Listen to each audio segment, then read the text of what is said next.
Right after we lowered my wife into the ground, I saw my daughter's best friend looking at me like I was the one who died. Not with pity, not with grief, but with something else entirely. Something I wish I'd never recognized, because once you see it, you can't unsee it. It wasn't a whisper. It wasn't a word. It was just a look. But that look, it rattled me more than the coffin, more than the priest's final prayer, more than standing there with my daughter's hand shaking in mine, pretending I could hold us together. Let me ask you something. Have you ever felt someone cross a line without touching you or saying a word? Just a shift in the air, a moment too long, a stare too deep? Comment yes or no below. I'm reading every single one.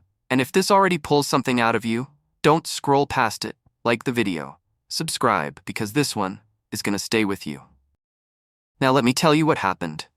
Her name was Macy Tucker, and I used to think I was the lucky one. She wasn't flashy. She didn't take up space in the room like a storm. She was the kind of person who made everyone else feel a little more grounded just by standing next to them. We met at a volunteer event. I was there by accident, literally. I took a wrong turn and ended up helping hand out sandwiches to flood victims. She was handing out blankets and quietly calling the shots without making it look like she was in charge.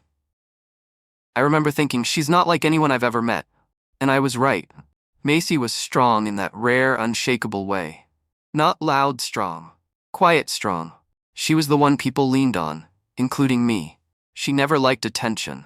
Even on her birthday, she'd wave it off with a just dinner at home request. But she'd plan my birthdays like they were national holidays. We were married for 20 years. And no, it wasn't perfect. We fought about money. We got lost in work and parenting. But we laughed. We had rituals. And we never stopped choosing each other. Every Sunday morning, we made pancakes together. Even if the rest of the week was chaos, Sunday was ours. Until it wasn't. Macy died on a Sunday morning. Cancer. The kind that doesn't give you time to be brave. One minute she was laughing because I burned the pancakes. The next minute she was staring past me, whispering my name like she was already halfway gone. I tried to fight for her. Hospitals, treatments, second opinions. But in the end, grief doesn't ask for your permission. It just moves in and unpacks its bags. I barely remember the funeral. Just flashes. The smell of lilies. The sound of Ariella crying so quietly I thought it might kill me. And Rowan. He stood near the back. Didn't say much. Didn't do much. But he looked at me like he knew something I didn't. Rowan has been Ariella's best friend since freshman year. He was over for dinner more times than I can count. He called Macy Mama Tuck. He hugged her like family. And after she died, I didn't think twice when he started showing up more. Bringing Ariella milkshakes. Helping out around the house. Fixing the porch light I'd been meaning to get to for months. I thought, good kid. I thought, this is what Macy would have wanted. Someone looking after our girl. But sometimes people who look like comfort are really just wearing masks. And sometimes, grief makes you miss the masks slipping. There was this one moment at the funeral. It plays in my mind like a stuck song I can't shut off. Everyone was leaving. Ariella had gone ahead to the car. I stood there, still, watching the dirt settle over my wife's casket like maybe if I looked long enough it would all make sense. Then I felt a presence behind me. Not a word, just a shadow. I turned.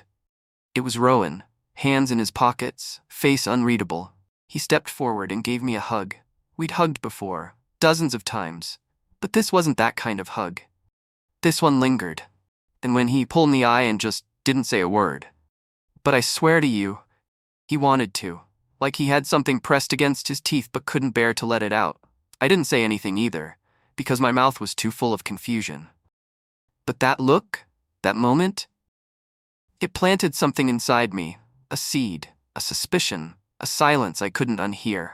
I drove home that day with a funeral program still shaking in my hands. But I wasn't shaking for Macy anymore.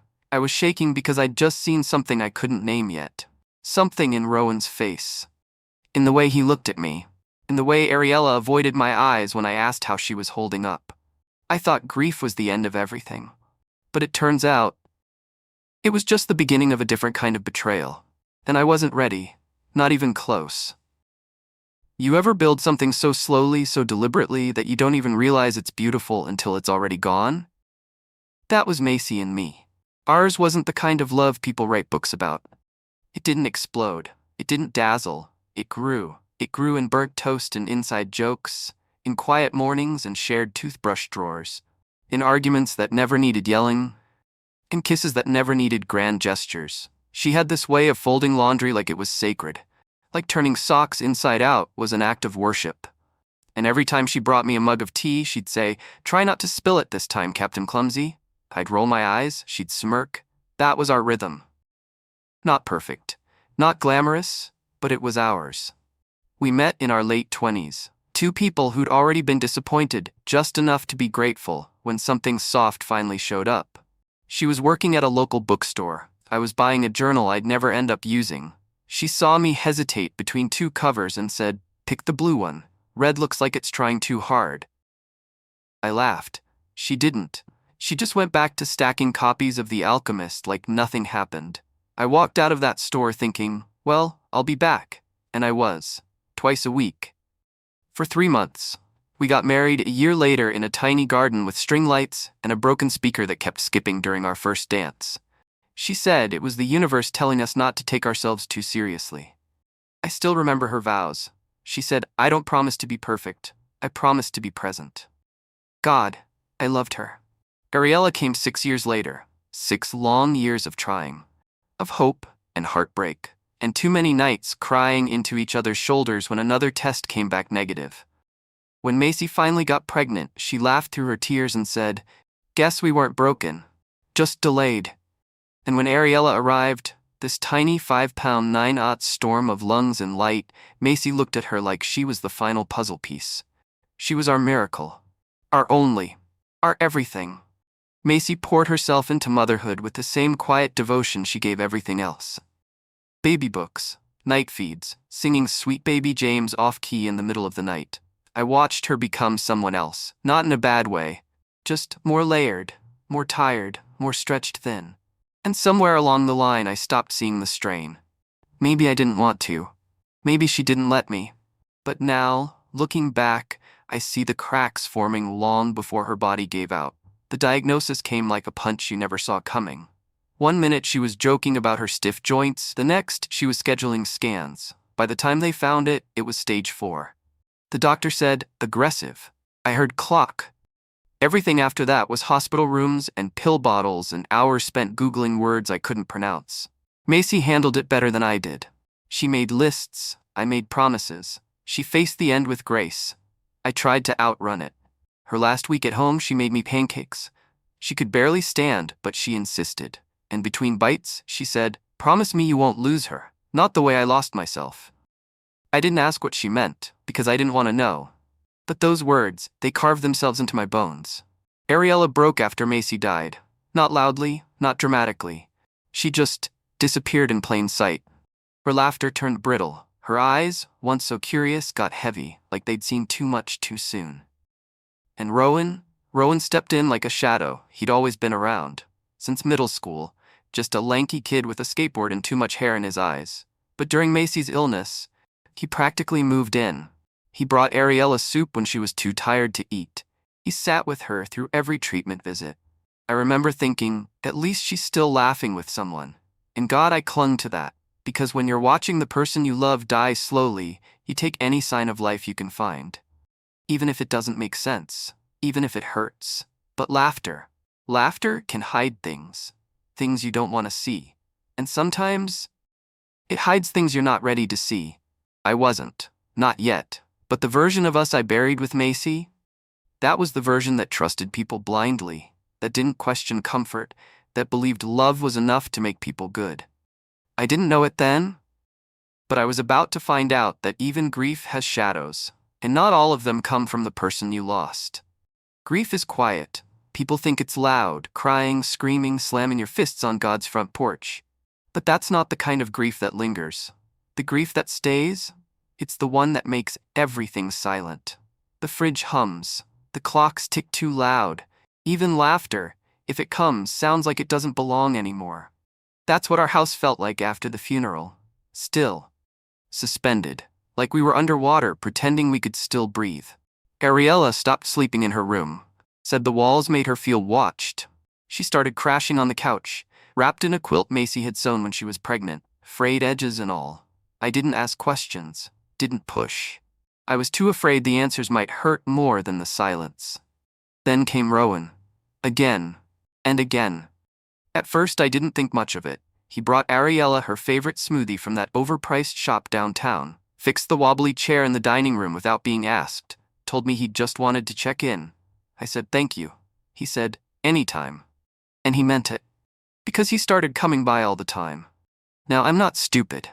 I know what people say, how it's good for someone her age to have support, someone to talk to. But there's a difference between comfort and attachment, between friendship and possession. And I didn't know where the line was yet, but I knew it had been crossed. It started in the small things. The way his hand would rest on her lower back when he leaned past her in the kitchen. The way they spoke in hushed tones behind closed doors, like secrets were just normal now. The way Ariella would go silent whenever I walked into the room mid-conversation. Once I caught her smiling at a text on her phone, and when I asked what was funny, she said, nothing. But the way she held the screen away from me? That wasn't nothing. One night I was up late. Couldn't sleep. Grief does that to you, makes your brain chew through memories like they're bones with no meat left. I was sitting in the kitchen, drinking cold tea, when I heard it. A door. Soft. Careful, like whoever was shutting it didn't want to be heard. It was 2:04 a.m. I froze. You know that feeling when your gut knows something your heart can't handle yet? Yeah, that. I stood there in the dark for a long time, listening, hoping it was just the wind or the house settling. But this house didn't settle like that. The next morning, I made eggs and waited. Ariella walked in, hoodie hanging off one shoulder, dark circles under her eyes. Didn't sleep well, she mumbled. And that was it. No good morning. No smile, just a lie dressed in sleepy clothes. I nodded, didn't press, didn't accuse. Because sometimes when the people you love lie to you, you pretend not to notice. But deep down, you start building a case, piece by piece, moment by moment, until the picture gets too loud to ignore. Grief messes with your instincts. It makes you question what you see. But it also sharpens you, like a knife that's been in the fire too long. You start watching more closely. Listening for things you never used to notice, reading between silences, and that's when it happened. I was folding laundry, something I hadn't done in years, if I'm honest. Macy always insisted on doing it her way. I picked up Ariella's hoodie, the one she'd worn the night I heard the door, and something fell out of the pocket. A folded piece of paper. Nothing fancy, just a crumpled note, ink smudged like someone had held it in sweaty hands too long. I didn't want to open it. My fingers trembled like they already knew, like whatever was written on that paper had weight, heat. But I unfolded it anyway, because pretending not to know doesn't keep the truth away. It was written in Rowan's handwriting. I knew it because I'd seen it 100 times on our fridge. Thank you notes, grocery lists, birthday doodles for Ariella. It said, I know we said we'd wait, but it's getting harder not to touch you. I'm scared of what your dad will do if he finds out. But I'd rather lose his respect than lose you. I read it twice, then a third time, and I sat there in the laundry room, surrounded by my daughter's clothes and Macy's old robe and a silence so thick I could barely breathe. He didn't call her Ari, he didn't even say her name, but I knew. I knew. And in that moment, I felt something crack inside me. Not rage, not yet. Just the soft, sick sound of something sacred being undone. Because when you read something like that, when the boundaries between grief and betrayal start to blur, you realize you're not just mourning the dead anymore. You're mourning trust. You're mourning the version of your child you thought you still knew. And I told myself maybe it was a mistake. Maybe it was old. Maybe I was wrong. Until I found the second one. The first note nearly folded me in half. I sat there in that laundry room with Rowan's words seared into my eyes, trying to convince myself I'd misread them, that this wasn't what it looked like, that the lines weren't crossed, they were just blurred. But there's no room for maybes in betrayal. It either happened or it didn't, and this was a confession dressed up like a secret. I know it's wrong, but nothing else makes me feel alive. You do. He didn't just write that to a girl. He wrote it to my daughter. And worse, he meant it. I sat in that silence for a long time, not moving, not crying, just sinking. because the weight of what I'd found didn't feel like shock. It felt like a shift, like the earth beneath me had tilted just enough to make me question every step I'd taken the last few months. And suddenly, I wasn't grieving a wife anymore. I was watching my daughter become someone I didn't recognize. Ariella, my girl, my curious, bookish, big-hearted miracle. She used to fall asleep with a flashlight under her covers and a stack of novels on the floor. She once cried for a week when her hamster died. She used to hold Macy's hand even at 13, even in public. Now she barely looked at me. Now her smile came in pieces. And now she was the reason Rowan was writing things that made me feel like I couldn't breathe. I kept hearing Macy in my head, that night at the kitchen table, her voice barely above a whisper. Promise me you won't lose her, not the way I lost myself. And here I was, staring at the first crack in the dam, wondering if I'd already failed her. How do you protect your child when the thing they think they want is the very thing tearing them away from you?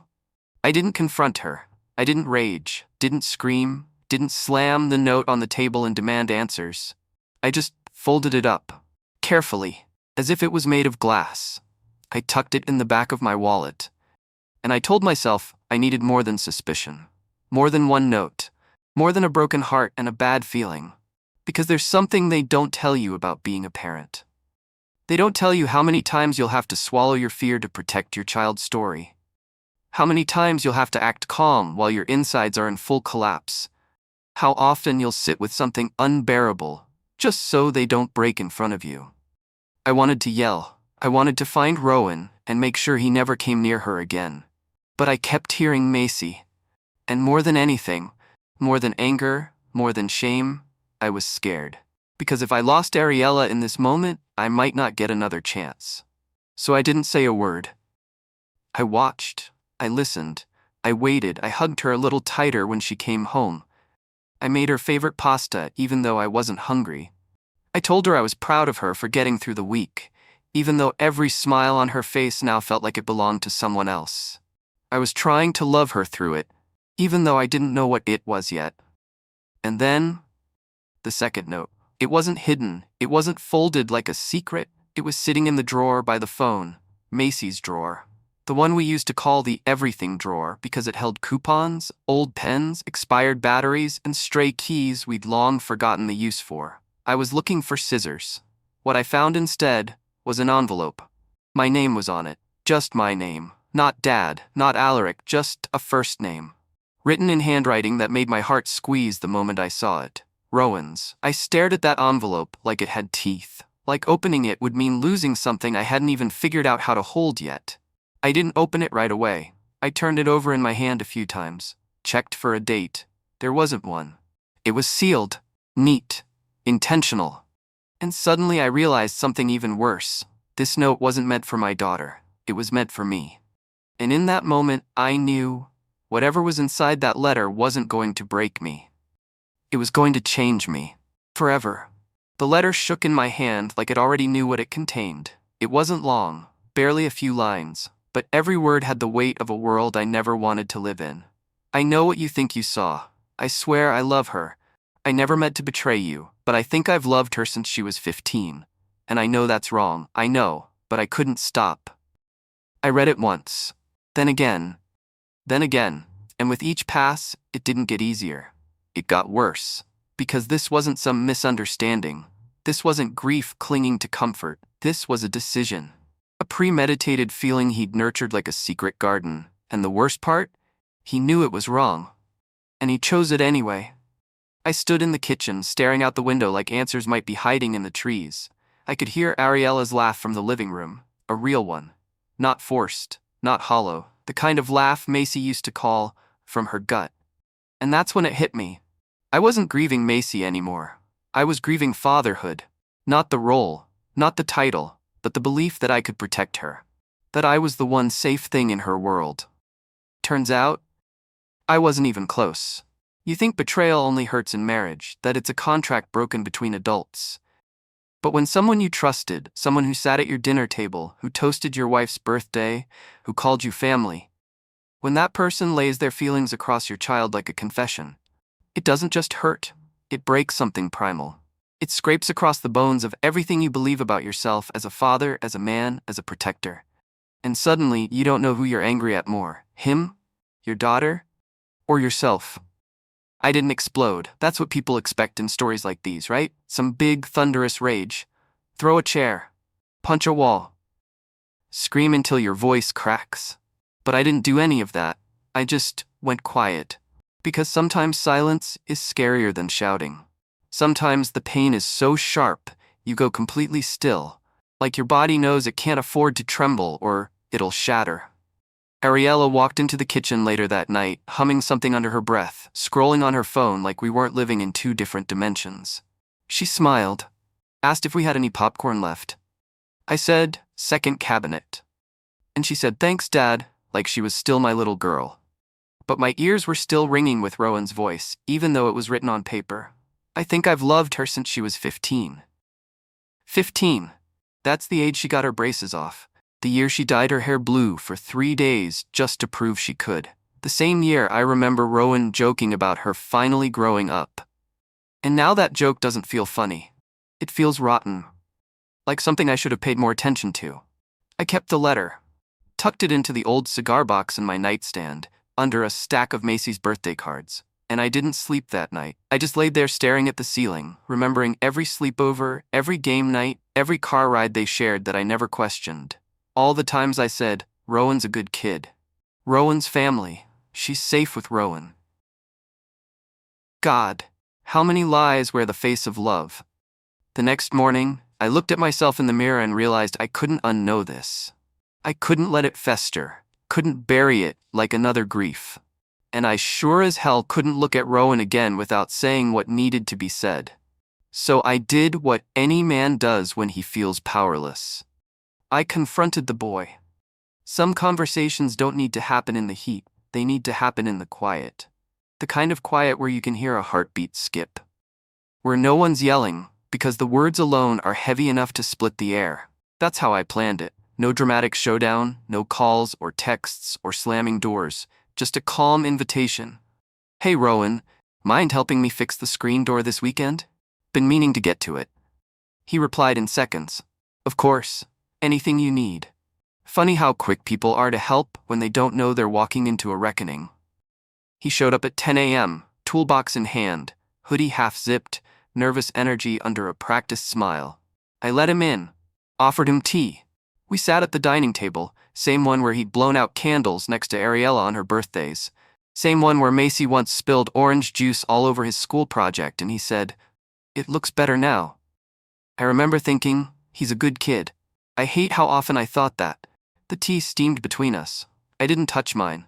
He kept glancing at his like it might save him. And after a long silence, the kind you can only sit through when you already know the answer, I asked it, "How long have you been in love with my daughter?" He froze. Didn't blink, didn't swallow. Just sat there, caught in the full weight of the question. Then the slow crumble began. His lips parted like he was about to lie, then closed again. He looked down. "It's not what you think," he whispered. I said nothing. "She came to me," he added a little louder. "After Macy passed, she was lost. I was just there. I didn't plan this." I still didn't speak. "I didn't want it to happen," he said, "but it just did." One night turned into talking. Talking turned into, God, I don't know. I didn't touch her at first. I swear, she kissed me. I finally said something, but only to myself. Every man thinks weakness is romance when it flatters his ego. Because that's what this was. It wasn't love, it was validation. She was broken, and he saw a chance to matter. And instead of stepping away, he leaned in. He kept talking. "I didn't want to lie. I thought you'd hate me. I didn't mean to hurt you. I didn't expect to fall for her." But somewhere in that noise I heard the truth. He didn't think he'd get caught. He thought grief was a permission slip. And maybe the most dangerous thing of all, he thought intentions were stronger than consequences. Then he looked up, eyes shiny, lip trembling, and said, "Please. Don't tell her I told you. She'll hate me. She doesn't know I wrote that note." Ah, there it was, the plea. Not for forgiveness, not for understanding, but for protection. For silence. I didn't say yes, I didn't say no. I just stood up, walked to the door, opened it. Then I looked back at him, This boy I used to cheer for at school plays. This boy who once called me Pops when he thought it'd make me laugh. And I said, "Get out of my house." No yelling, no speech, no threats, just truth. Plain and sharp. And this time, when the door closed behind him, I heard it slam. Not because he slammed it, because I finally let it close. I didn't tell Ariella right away. I thought maybe I could protect her from it. Maybe if I stayed calm, if I let the whole thing blow over, I wouldn't have to break what little was left between us. But the thing about the truth is, it doesn't need your permission to be felt. It just shows up. And it did. She found the note. I don't know how. Maybe it slipped from my wallet. Maybe she went looking. But one night I walked into the kitchen and there she was. Letter in hand, face red, breath shallow. Her voice didn't crack, it snapped. "Did you read this?" I said yes. She didn't cry. She didn't even blink. She just folded the note, slid it into her pocket, and said, "You don't get it. You don't know what it's like to be 18 and grieving and lonely." And I swear, for a second, I felt small. Because she was right. I don't know what it's like to be her. To lose a mother and feel invisible in your own skin. To reach for someone who felt present when the rest of the world kept walking past. But I do know what it's like to be 47. And to watch your daughter become someone's secret. "I didn't raise you to hide," I told her. "I didn't raise you to be comfort for a man who should have known better." She flinched. But not from guilt, from shame. And I hated myself for putting that in her eyes. We didn't talk for 3 days, then 3 more, then a week. The silence stretched long, too long. She stopped coming home some nights. When she did, she stayed in her room, headphones on, door shut. I left meals outside her door. Sometimes she ate them. Sometimes she didn't. I went to therapy, alone. I told a stranger with kind eyes that I didn't know how to hold grief and love in the same hand without dropping one of them. She said something I'll never forget. Sometimes, parenting through heartbreak means standing in the doorway, not kicking it open, not walking away, just being there. And then, Macy. She came back to me in a way I never expected. I was digging through old coats, looking for that navy jacket I always wore on rainy days. Found it in the back of the closet, put my hand in the pocket and pulled out a folded piece of paper. Yellowed, soft at the edges. Her handwriting. My name on the outside. Not Alaric, not Babe. Just for when you feel lost. Inside, her words. "If you're reading this, I'm already gone. Don't protect her from pain, just don't disappear from it. She needs to know you see her, even when you don't understand her." I stood in the hallway and let that wash over me. All the therapy in the world, and somehow Macy still said it best. I wasn't supposed to save Ariella from her mistakes. I was supposed to stay. So I did. I started small. Tea in the evening, a knock on her door instead of a lecture. I'd say, "Just checking in, no pressure." She'd nod, maybe offer a tired smile, sometimes nothing. But I kept showing up, again and again, until one night she opened her door and sat beside me on the couch. No words, just presence. I didn't reach for her hand, but I left mine open and she took it. Not because she needed protection, but because she finally knew I still saw her. Not as my broken daughter, but as my daughter, still. Now the house is quieter than before, but not empty. Ariella's moved out. College, independence, growth. We talk now, not like we used to. Better in some ways. Fewer masks, more pauses, more truth. Rowan gone, no contact, no mention. And honestly, forgotten. Not in a petty way, just buried. With the version of Macy I lost. With the version of myself I had to leave behind. I sit on the porch some nights. Same tea, same cup, same chair Macy used to curl up in. And I think about everything I buried that year. A wife, a belief, an illusion. But not my daughter. I didn't lose her. I stayed long enough to love this version of her. The one with sharper edges. The one I never expected.